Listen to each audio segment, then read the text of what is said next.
And of course,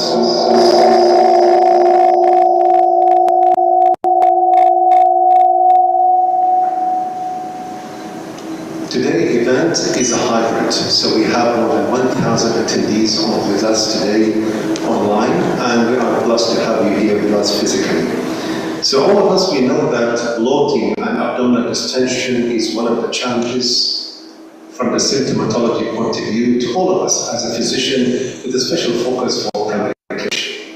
And in fact, it negatively impacts the life of patients in certain comorbidities and certain conditions. And in fact, also it constitutes a big challenge for us. Why? Because it has certain alarming symptoms that is associated with some other comorbidities. So sometimes it gets misdiagnosed and sometimes it gets mistreated.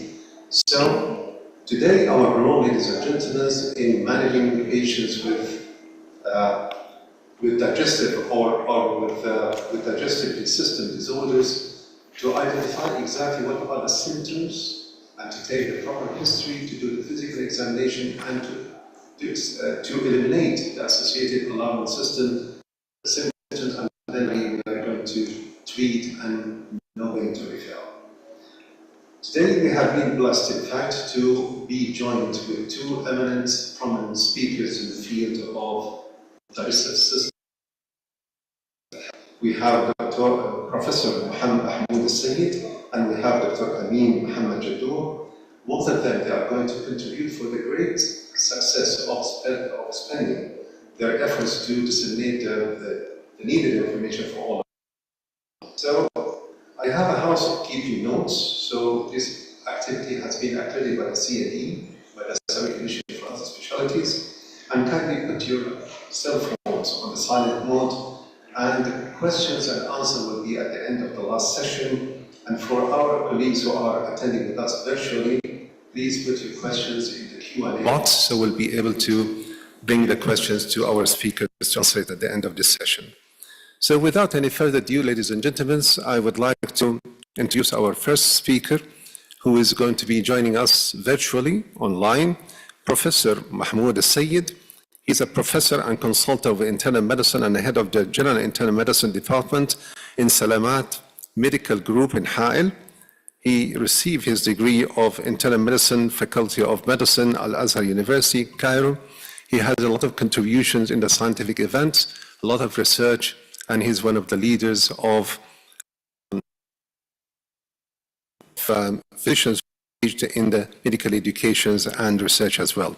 So Dr. Mahmoud, he's going to talk about the gas bloating, belching approach to evaluation and management in the primary health care.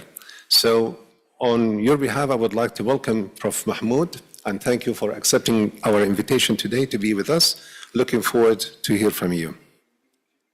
Okay.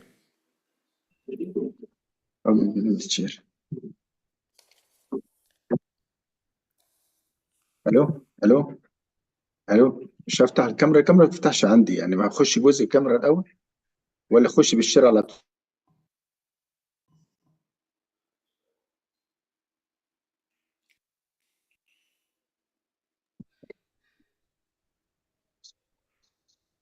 السلام عليكم ورحمه الله وبركاته. عليكم السلام ورحمه الله. تفضل. كل عام وانتم بخير. طبعا تقبل الله منا ومنكم صالح الاعمال، وربنا يتقبل منا. طبعا احنا داخلين في بدايه العشر الاواخر. I would like to express my thanks to Saudi Council of and Community Medicine in the top of this Dr. Ashraf Amir and the whole Campbell Roberts live meeting, especially Seven Company, and all doctor attending this live meeting today. And I would like to express my thanks for Dr. Ashraf about his introduction about gas bloating and belching and the approach to evaluation management of approach to evaluation in primary care. With you, Dr. Mahmoud Al-Sayyid, consultant internal medicine, Salamat Clinic Ha'il, and today we will discuss healthy digestive system in Ramadan. هبدأ بالآية يا أيها الذين آمنوا خذوا زكاتكم عند كل مسجد وكلوا واشربوا ولا تسرفوا. احنا بالنسبة للآية دي اتقال عليها بعض السلف هي تحوي نسخ الطب. طبعا المشكله اللي بتقابلنا جزء بالعربي بنتكلم بيه ان مع with our patient in fasting we have a lot of GIT problem and they must be decrease this GIT problem with fasting. So the intermittent fasting and the regular fasting now it decrease the GIT symptoms in all our patients. So we have many bad habits in our patient in fasting. These bad habits in a lot, a large meal, and many bad habits of sweeter, and many advice for our patient in to healthy digestive system to start by small frequent meal and a lot of fluid and avoid fatty meals, avoid large meal, and to advise to follow the advice for our medication and for our GIT problem in cases of GERD or IBS or pathological or other condition. From our introduction today for primary health care, how to diagnose between GIT symptoms, belching or abdominal distension, the bloating, the other GIT symptoms, to differentiate between when it is physiological or functional or pathological. So our agenda today, the basic signs and clinical symptoms, excessive belching, bloating distension, alarm symptoms, functional, physiological bloating, diagnose, and the role of diagnostic test, key point, approach to diagnosis and treatment and conclusion. First, to have all about one person from 1% of every 6 will have GIT symptoms of bloating and abdominal distension and sometimes belching, and about 25% worldwide have symptoms of bloating and maybe with distension at once, and many about 12% of our outpatient visitor and primary care have complaint of abdominal bloating and or distension. So about the physiological part, gas is normally present in the digestive system. They can be expelled through the mouth by belching or through the anus by flatus. Healthy individual emit flatus about 12 to 15 times per day. This will have 5 gases constitute nearly about 100 external gas. في كده this nitrogen, oxygen, methane, hydrogen, carbon dioxide. From this nitrogen, oxygen is one taken by from the atmosphere by phagia, and the other by metabolic action of bacterial flora in the colon, methane, hydrogen, and carbon dioxide. All these 5 major gases are odorless, and the fecal odor is produced by extremely small quantities of gas containing sulfur, like hydrogen sulfide and methyl and dimethyl sulfide, disulfide groups. The major source of fecal odor is endogenous and comes from the metabolism of non-absorbed food substance by enteric bacteria. Studies of normal subject have demonstrated that intestine contain relatively small quantities of gas, physiologically from 30 to 200 millimeter. A large proportion of gas produced in the colon is absorbed in the blood. Projector. So abdominal gas can be very short come for you in outpatient clinic by 3 major symptoms.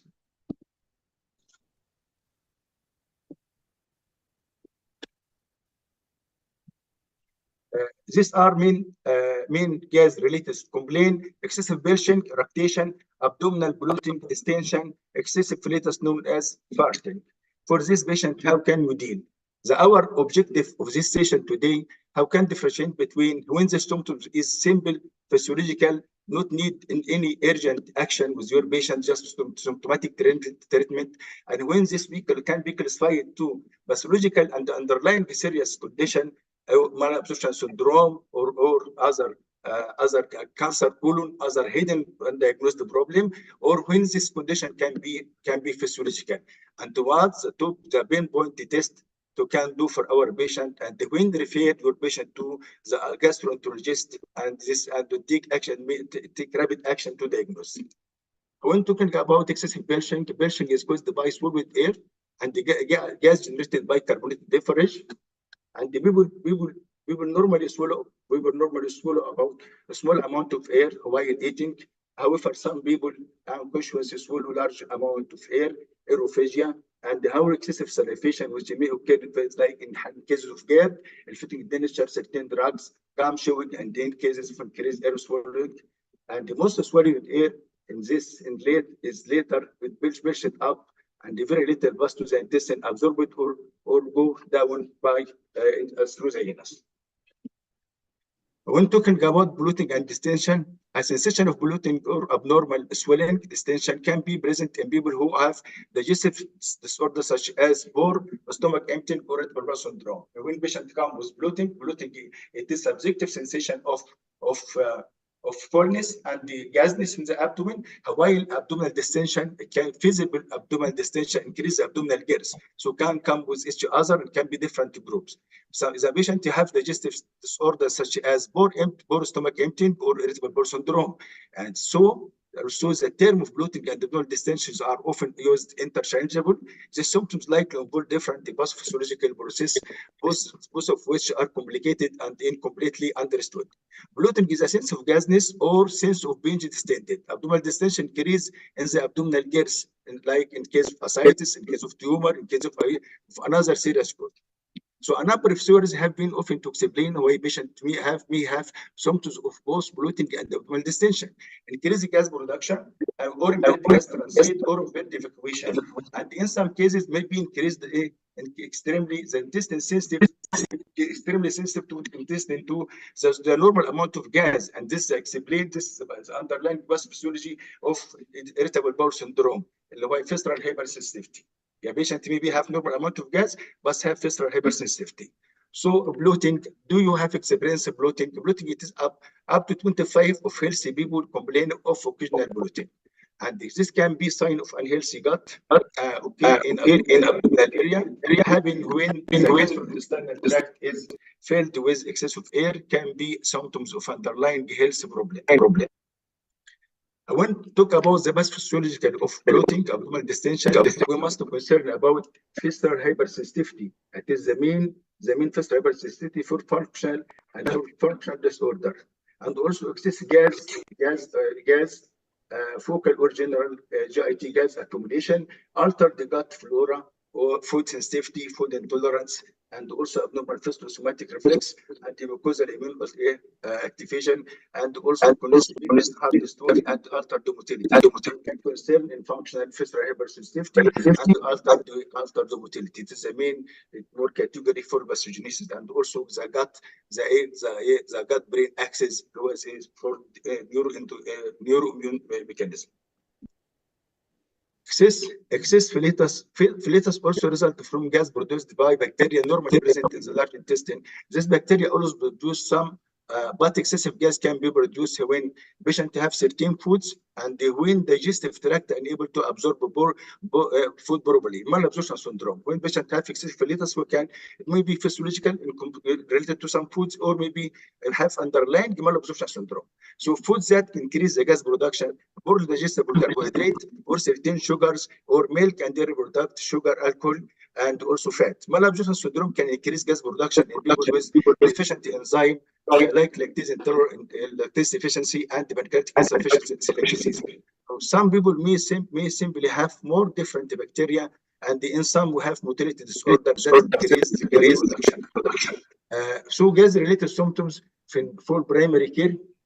Primary evaluation, for your role in primary evaluation, intestinal gas generally more of an once that a serious medical problem for most individual, and the most gas-related symptoms don't require immediate evaluation by the doctor, and you have only to know the warning sign and the alarm symptoms when present in our patient, and we have urgent to refer this patient and to make urgent investigation for this patient, and or to refer him to another gastroenterologist for whom patient you need to do endoscopy or other investigation.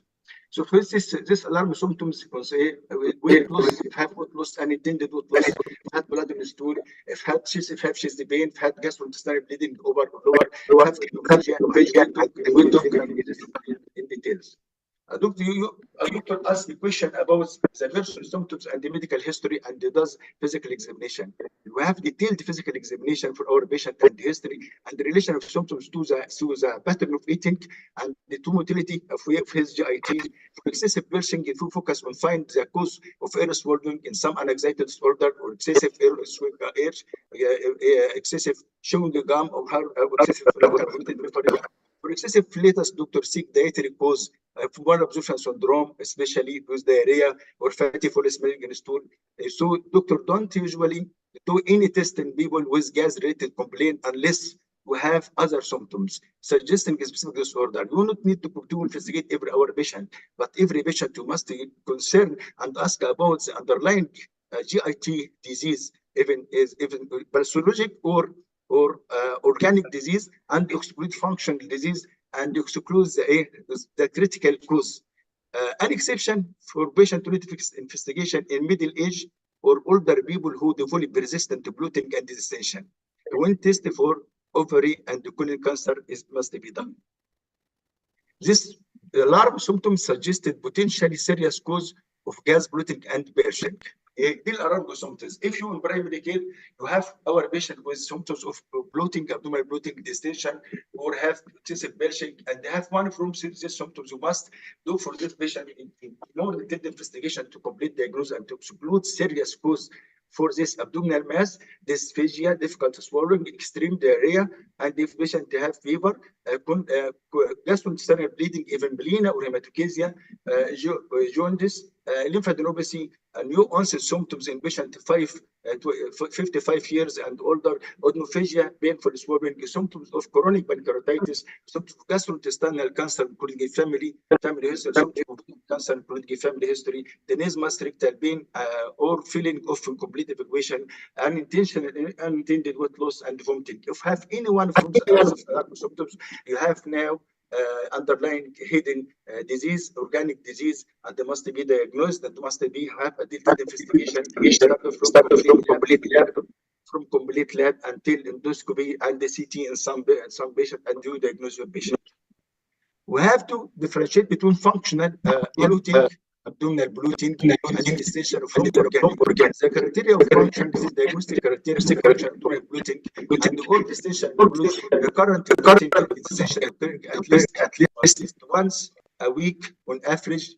And the bloating and distension should be predominant gastrointestinal symptoms. A patient should not meet criteria for irritable bowel syndrome and the functional constipation, functional diarrhea, postprandial stress syndrome.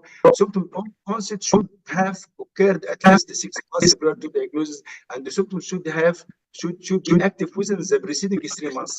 So it can be diagnosed as functional and distension.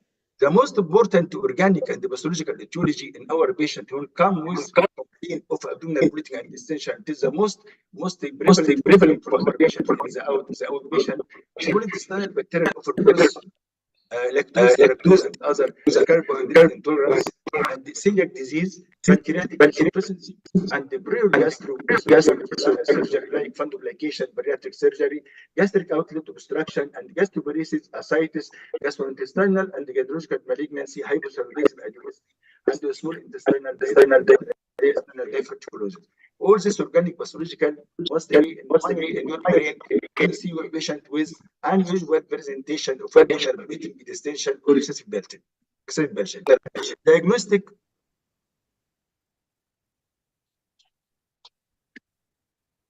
Diagnosis and the diagnostic test. Diagnosis and diagnostic test. We can approach to diagnosis and the diagnostic test. Detailed for our patient, you must do detailed clinical history and physical examination.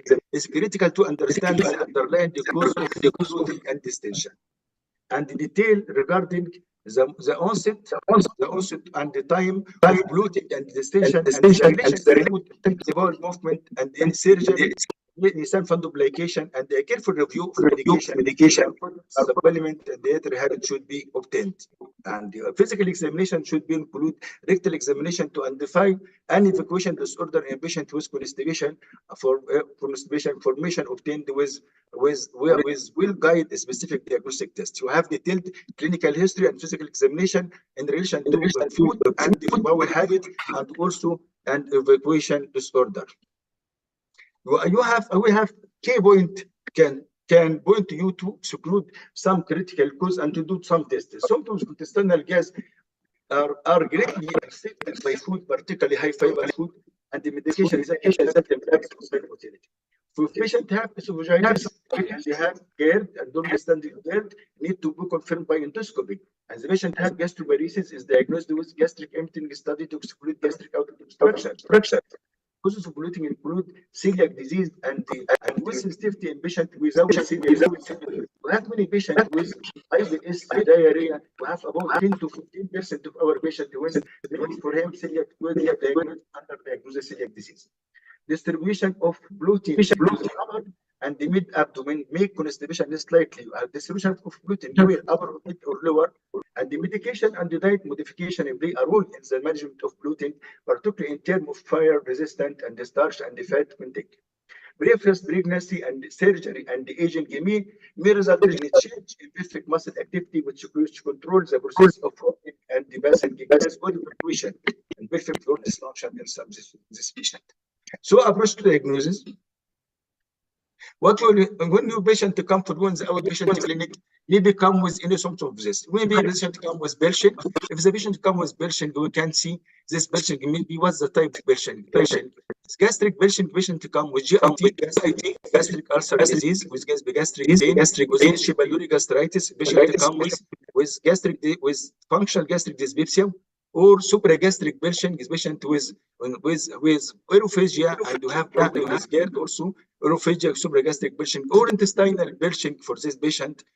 For this patient, we can do only, usually no investigation is needed except to have alarm symptoms of have unintended weight loss, have hematemesis, if patient have melena, if patient have other alarm symptoms, you must do patient upper endoscopy for this patient. If the patient come with bloating, can classify your patient to have constipation or no constipation. If the patient have constipation, yes, in this case it's constipated polluter. For this constipated polluter, you must classify your patient.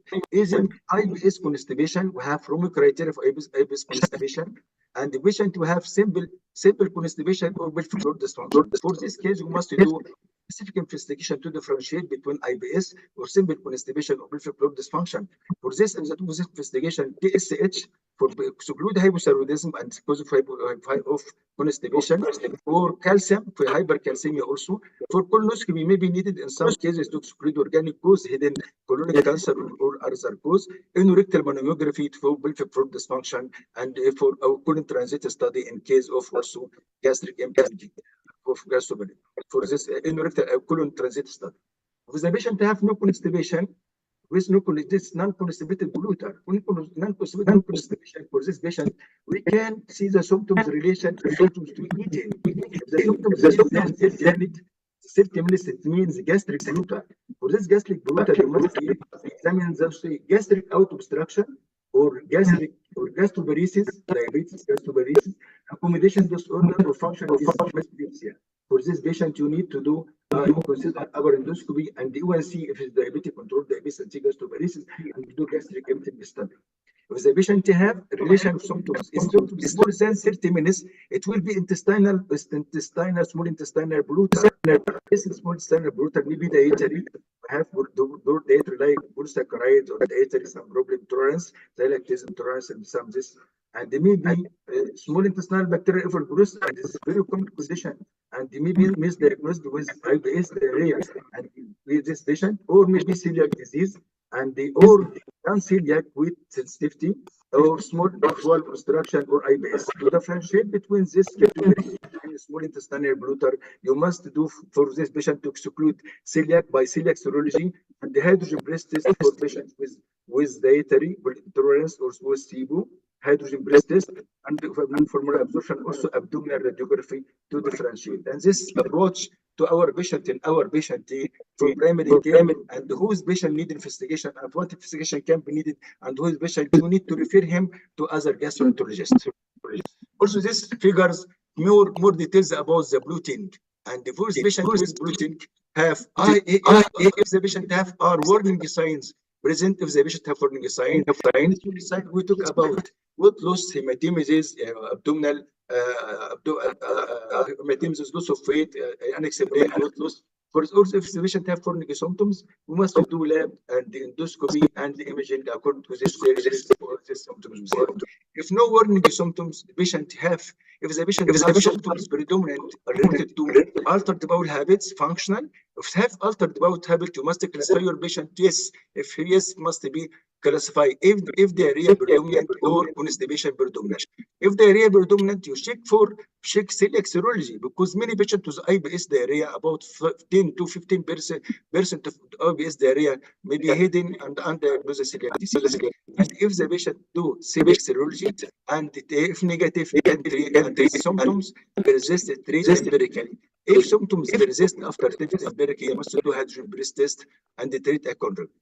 If the patient have, if constipation predominant, perform in digital rectal examination and consider a high resonance in rectal manometry and treat empirically. If consider referred for biofeedback, and if no improvement, to consider transit study. If no improvement has been considered, check again for hydrogen breast test and then for exclude missing.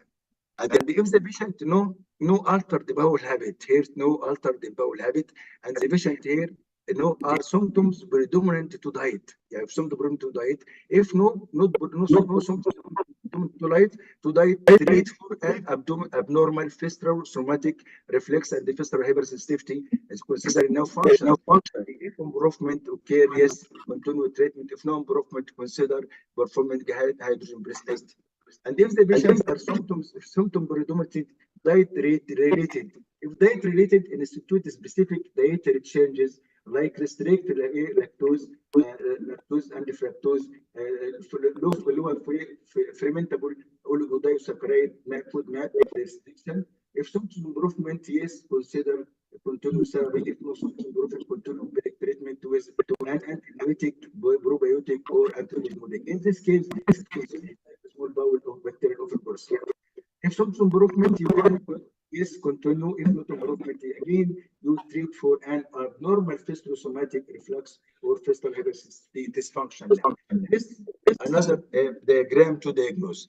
But some diagnostic tests needed to know about for every patient. For celiac disease, we will do serum transglutaminase and to put in serum globulin A, and for carbohydrate intolerance hydrogen breast test, for obstruction CT and interrogation, gastroparesis 4-hour solid phase sonography, also for small intestinal diverticulosis, maybe delayed intestinal transit and difficult dysfunction in rectal mammography. You must know for every patient how can do the test and to have a large or have some signs pointing to some disease. For our treatment, for treatment diet modification for every patient, and there's a role of probiotic for diet for every patient. For patient with lactose intolerance, you can do food map diet, and the low gluten diet for patient with celiac and non-celiac gluten sensitivity. For probiotic have a big role in treatment now. No guideline recommend, but there is no sufficient data for probiotic, but it's beneficial and increase the it is more beneficial for our patients. Prokinetic drugs in some cases and immunotherapy, and the antibiotic, especially in case of patients with SIBO, small bacterial overgrowth, non-absorbable antibiotic like neomycin and the rifaximin. Antibiotics like morphine, some patients will need secretobox, secretion, and the neuromodulator and the biofeedback in patients with multiple dysfunction. This is a broad treatment. Within these figures, we have to consider and to pinpoint about some point for classify your patient another according to treatment. If patient come with you with patient have with bloating, have constipation, if classify your patient constipation or no. Is constipation present? If patient comes with you with constipation, is constipated bloater, they tell the history with examination, and if a patient have some criteria for IBS constipation or constipation in rectal mammography dysfunction, and this patient treats the constipation and the biofeedback therapy if this synergic defecation is present. Patient have food intolerance, you can ask in your history food intolerance. Yes, if you have food intolerance like carbohydrate intolerance and it's like celiac disease and celiac disease with sensitivity or food allergen هنا هنعمل طبعا carbohydrate and low food map restriction gluten free diet for celiac disease if suspected non-celiac gluten sensitivity.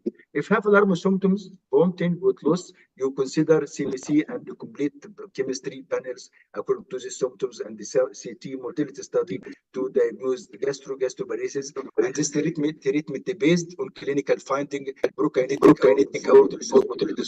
Placebo risk factor present if have patient no alarm symptoms, have no alarm symptoms, and you have SIBO risk factor present, hydrogen based breast test with glucose or lactose or small bowel aspirate as the most sensitive test for diagnosis SIBO, and if this patient need antibiotic and disease improvement. For patient with abdominopharyngeal dysplasia or visceral hypersensitivity, for the patient abdominal distension not explained by increased intestinal gas, for the patient diaphragmatic, we have diaphragmatic breathing and the central neuromodulator brain gut behavioral survey. By this point test and point test for diagnosis and point. So we consider now about the major underlying pathophysiology of physiological of functional GIT disorder for bloating and also for IBS. Increased visceral hypersensitivity is the major contributor to abdominal bloating and distension, especially in functional GIT disorder. And increased neuroimmune mast cell activation by fish and the microbial product contribute to hypersensitivity. And the comprehensive GIT health assessment with GIT map provide a wide range of clinical insight into the potential cause and contributor to bloating and distension. So our conclusion now, abdominal bloating and distension are highly prevalent symptoms that affect and negatively impact the patient with a spectrum of underlying medical and surgical disorder. It is about, in what is said, about $10 billion annually for patients with functional disorder and this complaint. And just underlying bloating and functional disorder and irritable bowel syndrome. Unfortunately, symptoms of bloating and distension are inherently non-specific. The practitioner is thus faced with a number of challenges when evaluating the patient with symptoms of bloating and distension. First, identify the underlying etiology, as this may be help point to require diagnostic test. If the patient coming with diarrhea, and you can exclude celiac disease. If the patient have symptoms of malabsorption, you can search about malabsorption. If patient you will point test. Recognize warning sign of other organic or more serious disorder, and this no warning sign is more detailed investigation for this patient underlying cancer underlying disease. Assess dietary medication, medical, surgical, and behavioral factors that could contribute to the pathogenesis of bloating.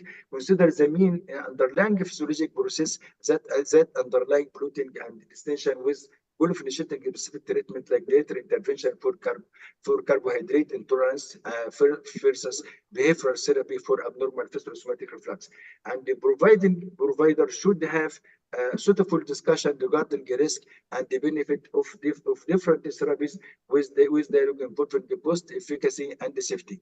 So our summary and our conclusion for our patient, when many patients come for you in the outpatient clinic for primary physician, patient may become with bloating, belching, or abdominal distension with bloating. For this patient, you can have detailed examination for our patient for history and the relation of symptoms to diet.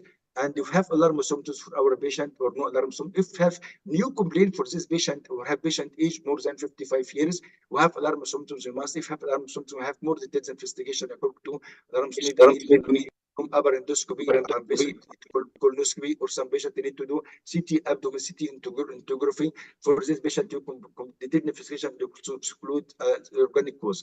With the patient do not meet an organic cause and they have functional criteria like we talk about the functional room criteria for IBS, consider that the IBS classify our patient with diarrhea or constipation, because many patients with diarrhea we have and do not improve the treatment, maybe re-investigate your patient and re-diagnose maybe hidden celiac and not diagnosed celiac disease, especially with diarrhea, or maybe undiagnosed SIBO, and it is very broad condition today for SIBO. In this case, you must differentiate the two patient, not investigate, and who patient not to treat, symptomatic patient not to treat to have any alarm symptoms. If the patient have alarm features, you need to refer to gastroenterologist and to make a lot of investigation to organic cause. If the patient function, you need to treat according to diagram. Our diagram stated in the last is just three slides. Have any question you can have with you. Thank you for all doctor attending this meeting, and excuse me because this must be with you and not online position, but we cannot regulate this to be online, to be physical. Thank you also for Dr. Ashraf and for this Thank you, Dr. Mahmoud, for this wonderful illustrative presentation to patients with bloating, belching, and abdominal distensions. You handle the patient from this history and identifying the etiology and then the alarm through the management plan. So thank you very much, Dr. Mahmoud. And now we'll move, ladies and gentlemen, for the second speaker, who is Dr. Amin Mohammed Jadour. He's a consultant gastroenterology and hepatologist at King Saud Medical City, gastroenterology and hepatology fellowship program director, and he's a deputy chairman of the gastroenterology department. He shed light on another perspective of the topic, which is going to be very important for us to understand, translating to practice using the symmetric flatulence. So, and on behalf of welcome being with us here today.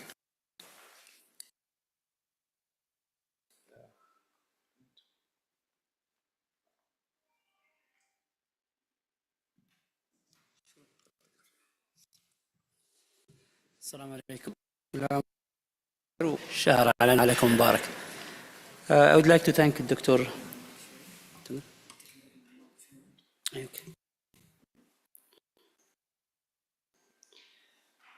I would like to thank Dr. محمود. صراحة ما ترك أخذ الموضوع كامل من ناحية البلوتينج والديستنشن. طيب. Thank you, Mr. Chairman, and thank you for, I would like to thank the organizing committee who's invited me to be with you, sharing I think this topic which really most of us being patient who has this symptom, even in the form of bloating or gas abdominal distension.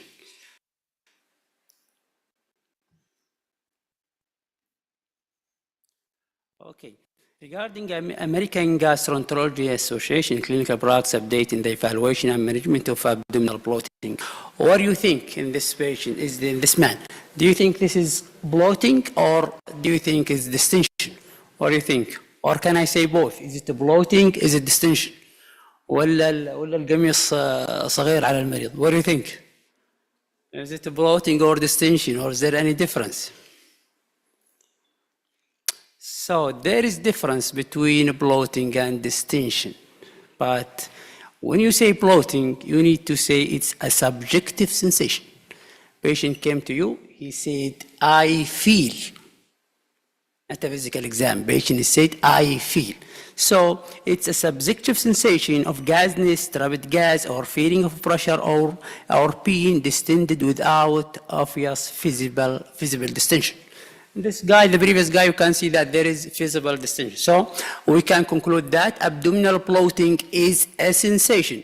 What about distension? Distension is objective physical manifestation of an increased abdominal girth. Okay. I feel like I'm pregnant. I feel like I am like a balloon. This is what we said about abdominal distension. Let me introduce some of this information. Nearly all the population has felt one of the time or another gassy or bloated or distended. For many of these are transit sensations that occur after eating, resolve sometimes spontaneously and do not need to lead to medical condition. For others, however, distension are chronic, bothersome, and negatively affecting daily life, and this is the important point. Prevalence and bloating and distension is sustained ranging from 16 to 31% in general patient with IBS. which is common, it's high as 66 up to 9 of patients with irritable bowel syndrome, they may have the symptom of bloating. 75% of the bloating without IBS characterize their symptom as moderate, or some they can say it's severe. 50% with the symptom cause reduction in daily activity. Women report higher rate of bloating than men, while patients with IBS constipation usually complain of bloating more than patients with IBS diarrhea. Dr. Mahmoud, he was mentioning this, but I need to just to make sure that we understand the room criteria for functional abdominal distension and the different than IBS. So not all the patients come to you with complaining of bloating, you can say this is IBS. No, please. The diagnostic criteria for functional abdominal bloating and distension, recurrent bloating or distension occur in at least 1 day on average. Bloating and distension should be in the predominant gastrointestinal symptom. Patient should not meet the criteria of irritable bowel syndrome. Functional constipation or functional diarrhea. Symptom onset should have occurred at least 6 months prior to diagnosis. Also, symptoms should be within the preceding 3 months. We can see here, we did not mention abdominal pain. This is the criteria of functional abdominal bloating. While if we go to the Romo criteria for IBS, see it's recurrent abdominal pain. Please, this is important. This is the difference between bloating or functional abdominal pain, or when you diagnose this patient is IBS. When you say this patient IBS, you need this patient to have pain. Recurrent abdominal pain on average at least 1 day or per week, at least for the last 3 months, associated with 2 or more. You see here some change. They said that related to defecation, associated with a change in the frequency of a stool, associated with a change in the form of a stool. Criteria should be fulfilled in the last 3 months, with symptom onset at the last 6 months per diagnosis. So the organizing committee gave me hard time to present this topic, which is flatulence. I make it with the pinky color, so I try to make it in a good form. So flatulence, what's a flatulence? It is a passage of intestinal gas through the rectum. Passing the gas is normal, and every human being does it at least 14 times. Do you believe it? 14 times. Everyone asking himself, do I pass it 14 times per day or no? So, consciously or subconscious, okay?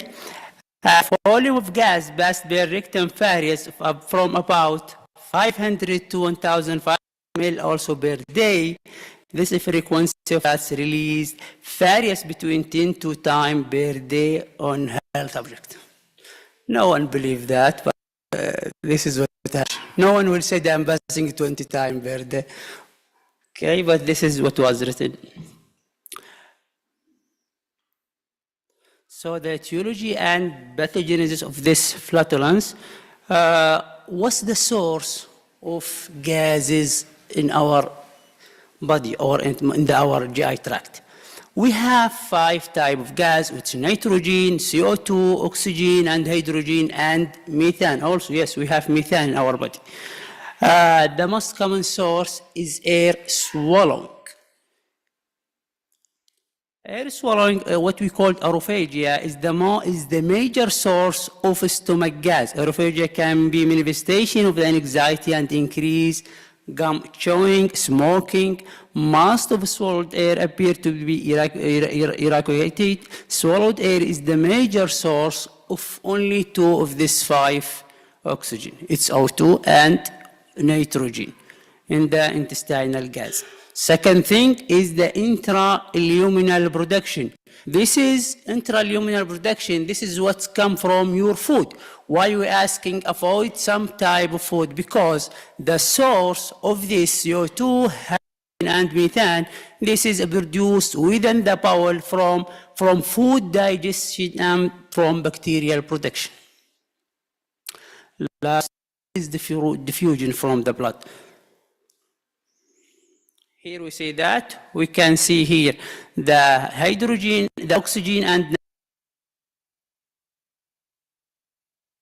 the stomach. We can see that there is some production of CO2 from the digestion of fat. We see small intestine. Here is the diffusion from blood. So this is the cause. I think it's clear here. It means bad odor or bad flatulence. What's the cause? Why we have had offensive or offensive odor? Is there any something different from the other gas? Do you think there is something in the food that can make it indifferent? Yes. There is offensive odor when it's present, maybe due to sulfur containing compound, such as methanomethyl or some that containing of sulfur containing substance that make bad odor in the body.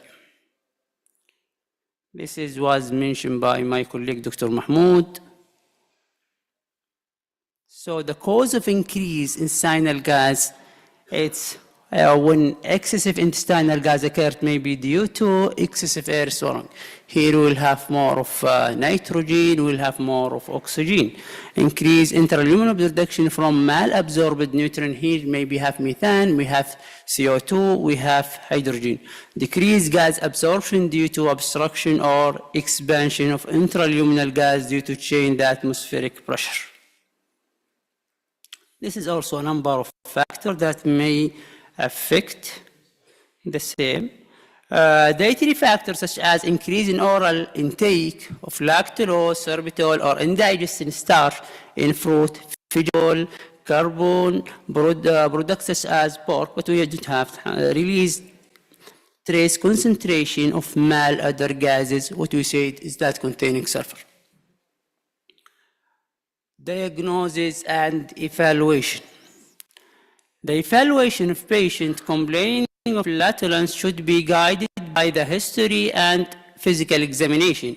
A dietary history should be obtained with focus on gas-producing food. This is some of it. Here the most common food that associated with the bloating. You can see this is the most of it.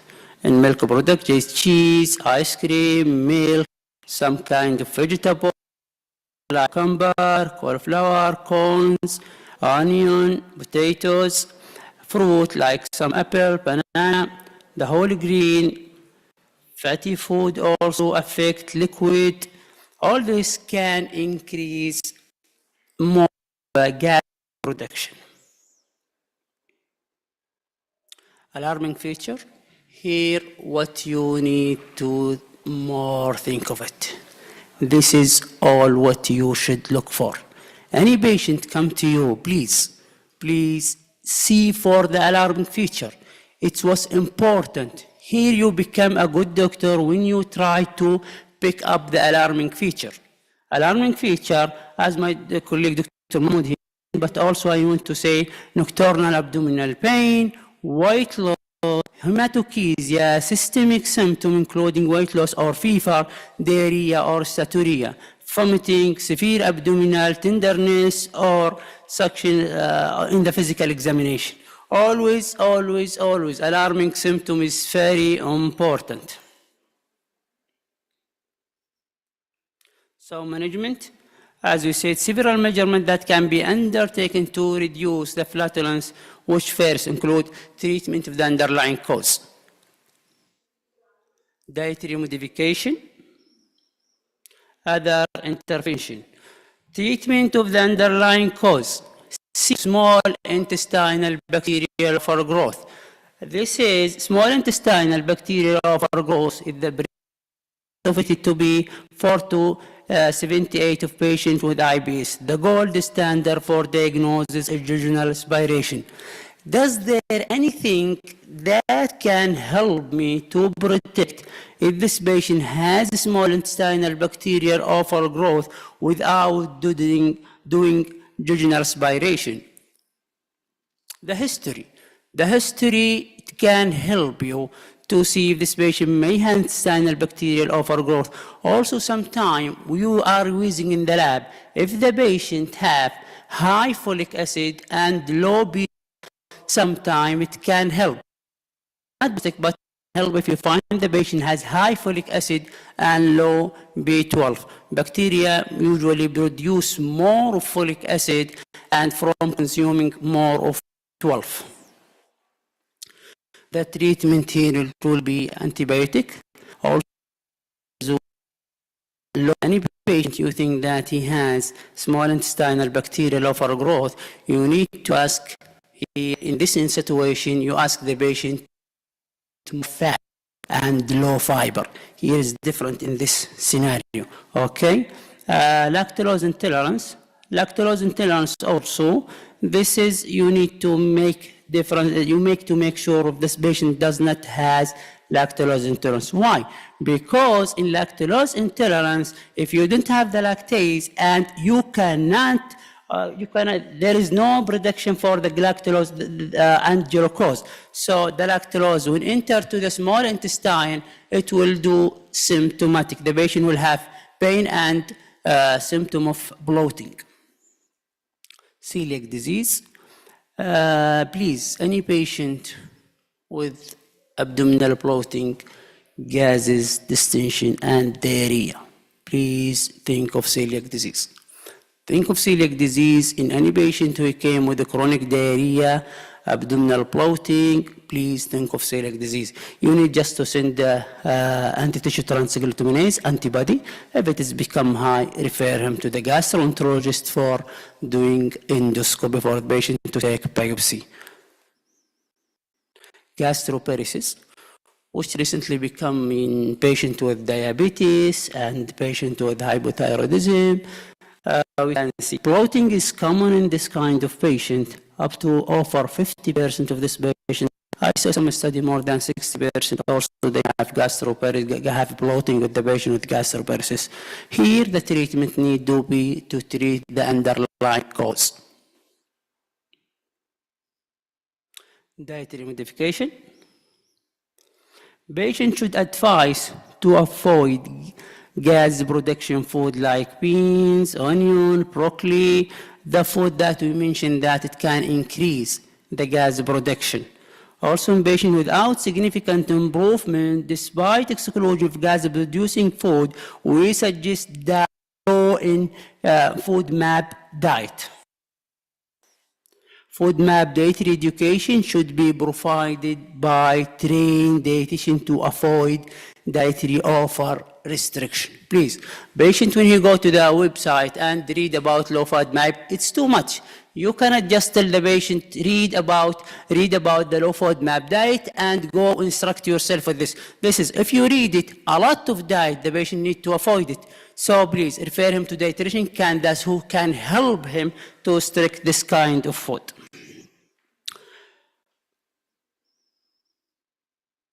Other intervention, here is our topic today, is regarding how we can decrease the abdominal bloating, distension, and flatulence. One of the medication that can be used is simethicone, which is anti-flatulent agent to relieve the symptom. Also, it can be, we are in gastroenterology, we are using this to help to decrease the bubble inside the stomach. Simethicone has been prior to gastroscopy to enhance visualization and prior to gastrography to intestine to reduce gas shadow. Here based on the National Library of Medicine, simethicone is a medication used in the management and treatment of flatulence as a valuable agent in the control of access and gas production.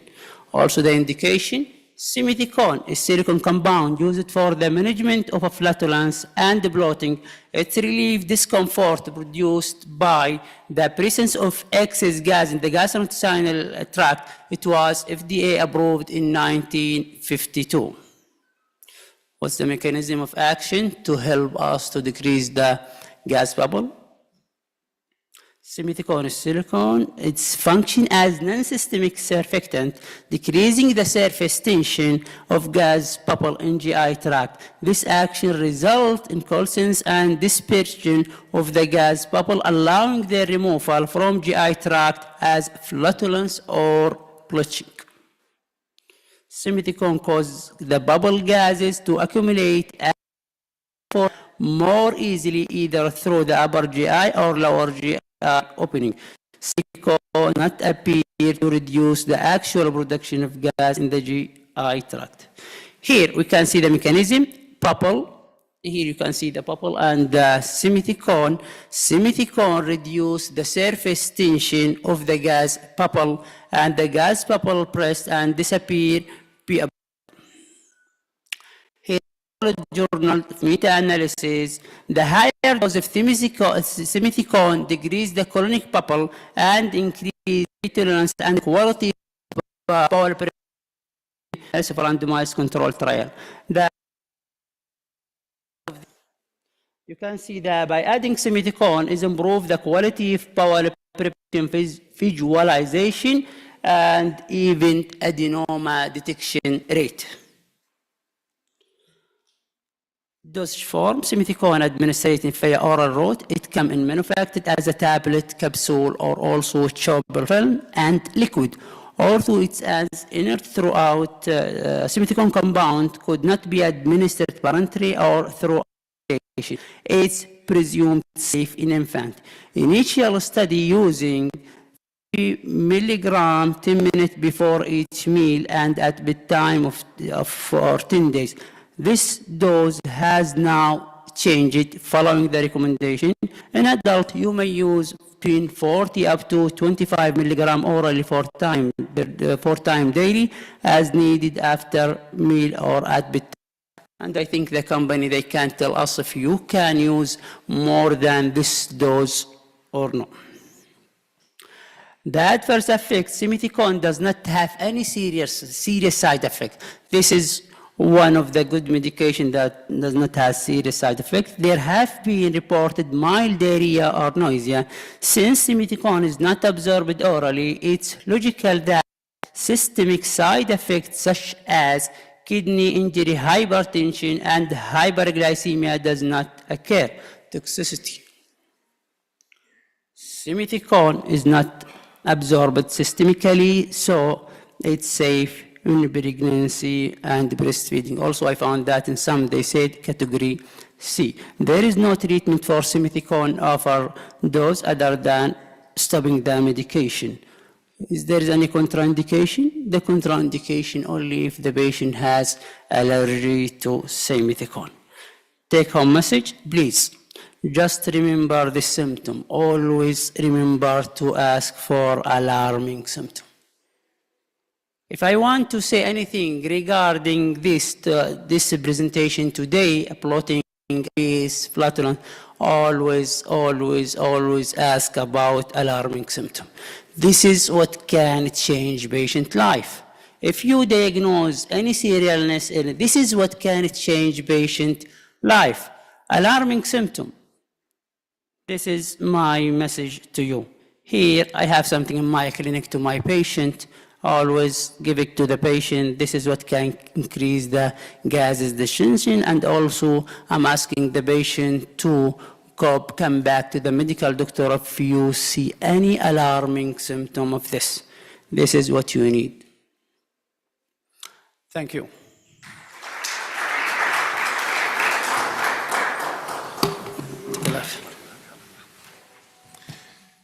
Thank you so much, Dr. Amin, for this wonderful presentation that highlighted the guidelines and the positioning of simethicones in the management of patients with abdominal distensions and bloating. So, ladies and gentlemen, now we'll open the floor for Q&As, for question and answer. So we'll start by you as you are physically attending this session, and then we'll go for a couple of questions from our colleagues who are attending online. Any questions here? So the mic, please. Dr. Mahmoud, you are with us, right? Yes, yes. Dr. Mahmoud. Yes, with you.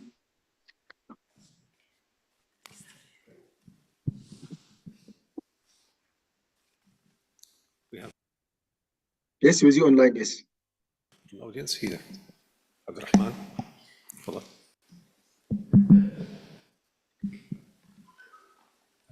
السلام عليكم دكتور.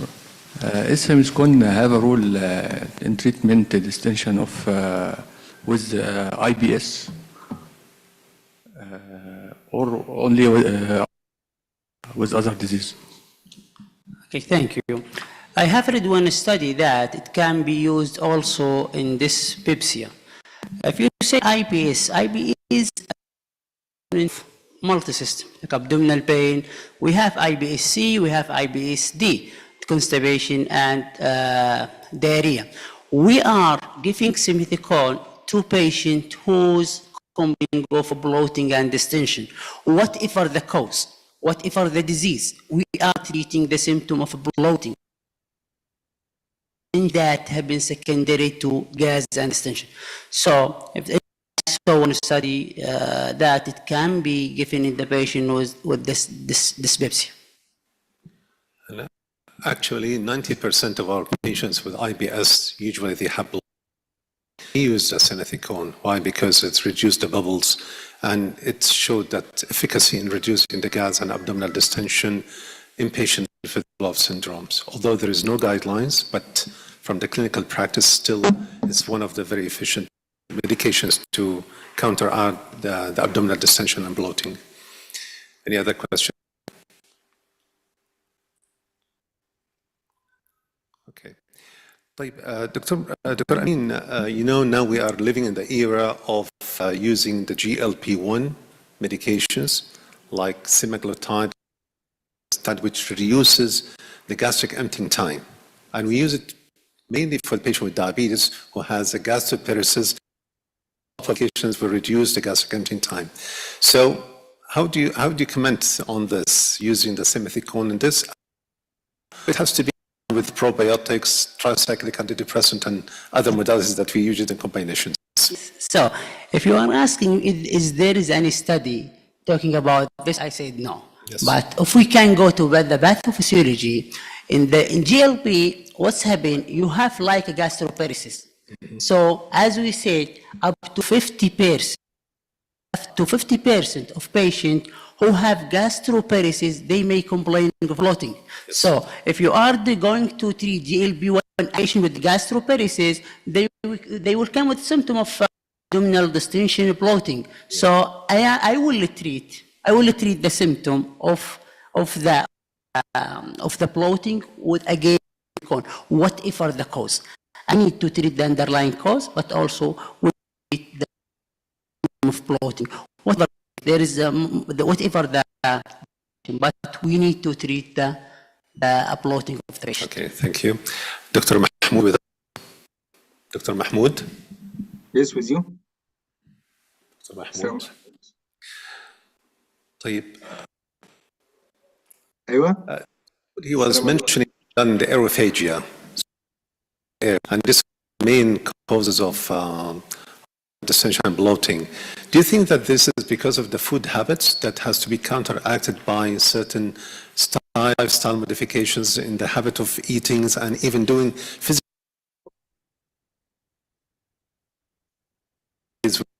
Yes, that's right. Fast eating, or the people who are taking the food is fast. This is usually associated stomach gases. And you know, most of the stomach gas is usually irritated again. And the component of this gas is usually O2, hydrogen and oxygen. Mm-hmm.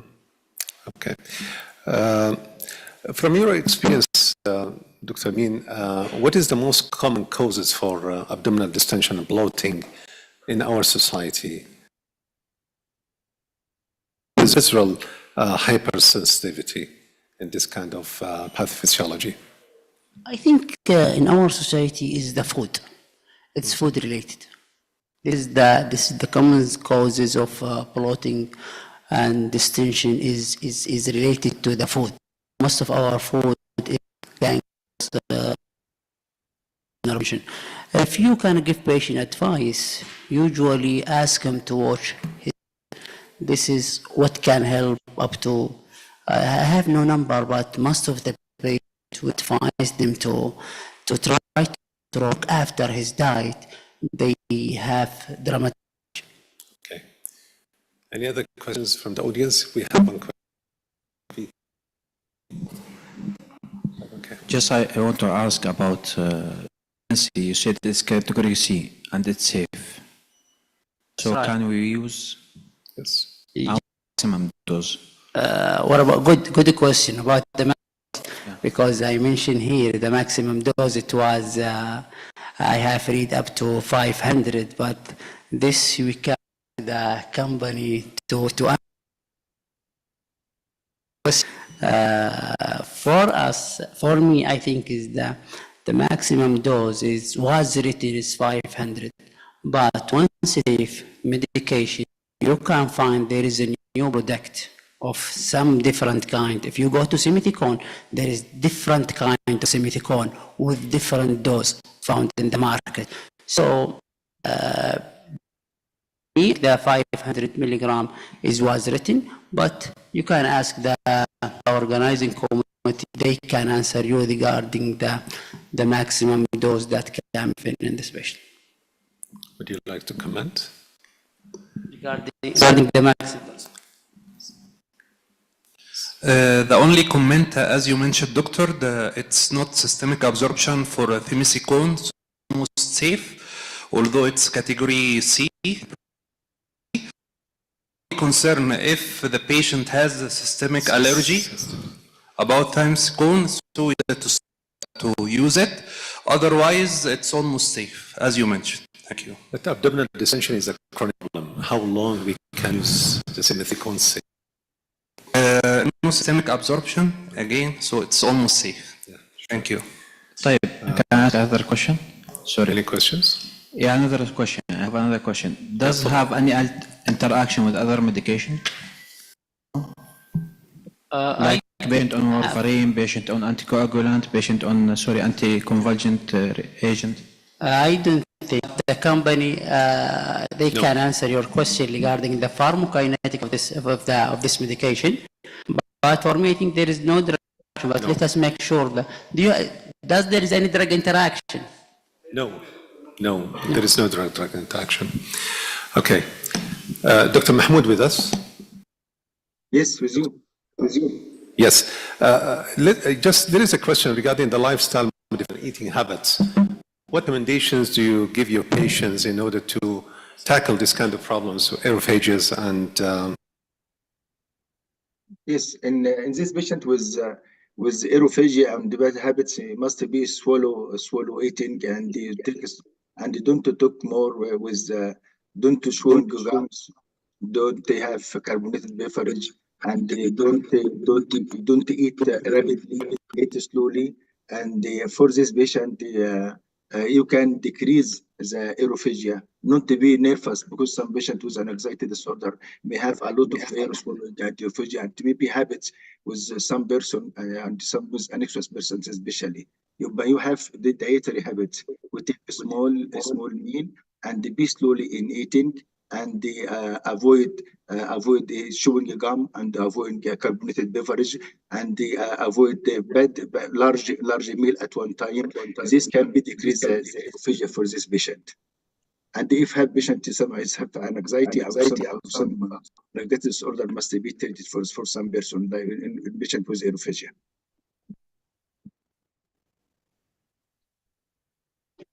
You have also dietary habit for IBS general, must be a small meal, and avoid fatty meals, and the food restriction for patient with intolerance for some meal, for lactose intolerance, and for gluten intolerance, or for any problem. I think I have any problem in voice, and maybe because I took and you have took. Give the patient information. Discussing the food that he is eating daily. You can find thum, garlic. It's one of the causes of the abdominal distension. One day, patient came to me, he's complaining of abdominal distension, and I told me, what's your food? Then I heard that somebody asked that you need to eat large amount of garlic. This is what will solve your abdominal, the disease that he came to me complaining of. After that, I discussed him about the food that can cause the abdominal distension. Later on, he stopped the garlic he was taking. He saw a dramatic improvement. Just discuss with the patient alarming symptom, sure that the food that the patient daily eat not containing of the gas production food. Okay. All right. So I think as long as we don't have any questions, we would like to close up this session by saying abdominal distension, bloating, and belching is a common symptoms that comes and challenge us as primary care physicians. And as it was said many times elegantly by our speakers, first, you have to identify what is the underlying cause. Second, you have to make sure that you're not missing any alarming signs. And then you use the algorithm that has been highlighted very well regarding the pathway to manage to diagnose the patient. And then once it comes to the management, we have the sympathy, which has been proven to be safe, efficacious, and given to avoid this kind of symptomatology. Referral is very important. When you have red flags, as it was mentioned, please make sure that you refer patients right on time to make sure that you're not missing a serious condition. With this, ladies and gentlemen, I would like to thank you for your attendance, and I would like to thank those who are attending with us, more than 1,000 attendees online. So thank you for all of you, and I would like to, on your behalf, to thank our guest speaker, Dr. Mahmoud Al-Sayyid and Dr. Amin Jaddoua for the rich information that we have shared with the team.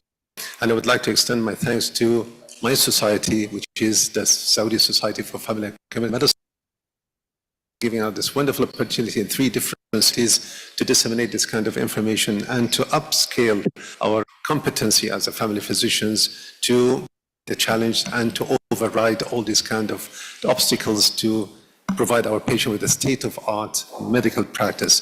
Thank you for Fexus Company, and I would like to very good practice managing patients efficiently with bloating, abdominal distension, with no hesitancy, inshallah, using the cone as it has been illustrated elegantly. So, ladies and gentlemen, Ramadan Kareem, and we'll have our suhoor next door. Thank you so much. Have a wonderful night. Thank you, Dr. Ashraf. Thank you, Dr. I'm عامل أميوت. شكرا دكتور محمود، يعطيك العافية. Thank you, Dr. Amin. Thank you, Dr. Ashraf. Thank you.